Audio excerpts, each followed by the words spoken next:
E fico feliz de voltar novamente ao teu microfone, ao Gazeteiro, que sempre contribuí, e é um espaço de debate, um espaço de comunicação, e fico muito alegre de a gente novamente estar junto, discutindo os problemas do país e do Estado.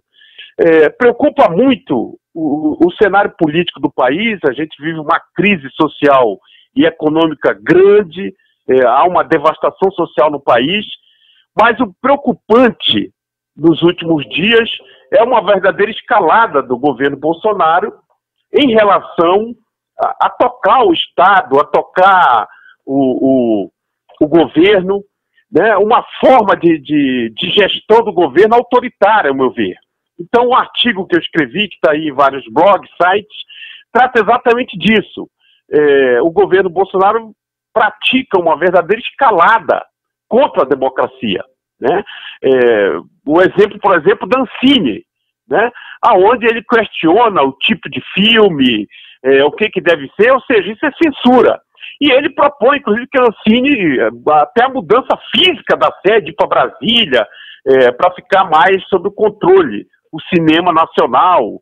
A mesma coisa em relação à área da educação, a relação com os governadores do Nordeste agora, essa última declaração discriminatória, e além do mais, dizendo que um governador não pode receber nenhum recurso por sua posição política, ideológica.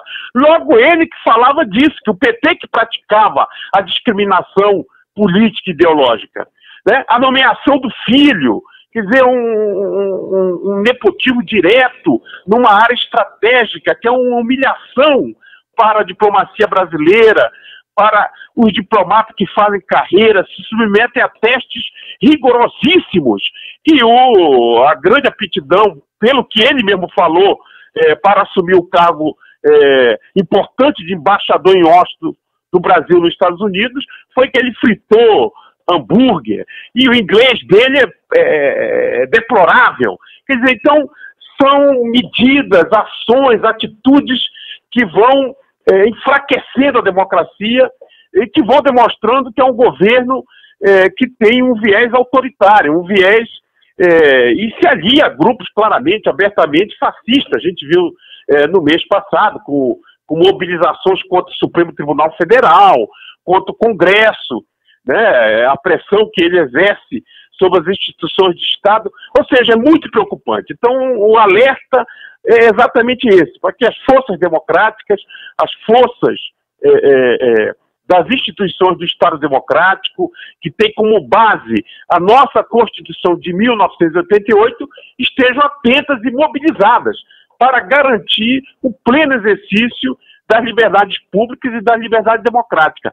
Você, no Estado democrático, e um governante, tem que conviver com o contraditório, tem que conviver com a diversidade de opiniões, com a pluralidade que é a sociedade brasileira, uma sociedade diversa, plural, uma sociedade rica, e que o debate é permanente, a pressão é permanente, e os órgãos do Estado têm que estar permeáveis. Então, você vê nos conselhos de participação social, que foi uma conquista oriunda da luta popular, da luta social, consagrada na Constituição de 1988, ele, no último mês, fez uma verdadeira razia, uma depuração. O último, até ontem, saiu, foi manchete de vários jornais, o Conselho Nacional de Política sobre Drogas tirou todos os especialistas do Conselho, né, e deixou só membros do governo, sem a interlocução com a sociedade e com a opinião especializada. Então isso vai chamando a atenção, por isso é importante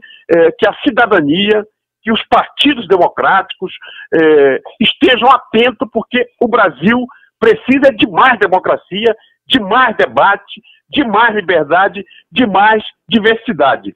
O problema não é você ter uma ideia de direita, de extrema esquerda ou de extrema direita. O problema é você respeitar as regras do jogo. E o Bolsonaro claramente faz um manejo para usurpar cada vez mais as estruturas de Estado e ter um controle político absoluto. Então esse é um problema, ao lado de que é um governo ineficaz, é um governo que não consegue apresentar, além da reforma da Previdência, que ainda vai para o segundo turno, um projeto econômico e social de inclusão dos brasileiros que gere renda, que gere emprego. Então, essa é a luta que se desenha, né, para manter a democracia e que ele respeite o debate democrático e se submeta às regras do jogo que estão estabelecidas. Ele foi eleito dentro de determinada regra, já foi uma campanha conturbada e ele continua agindo como se estivesse numa campanha eleitoral, quando ele tem que mostrar resultado e ser, de fato, presidente de todos os brasileiros.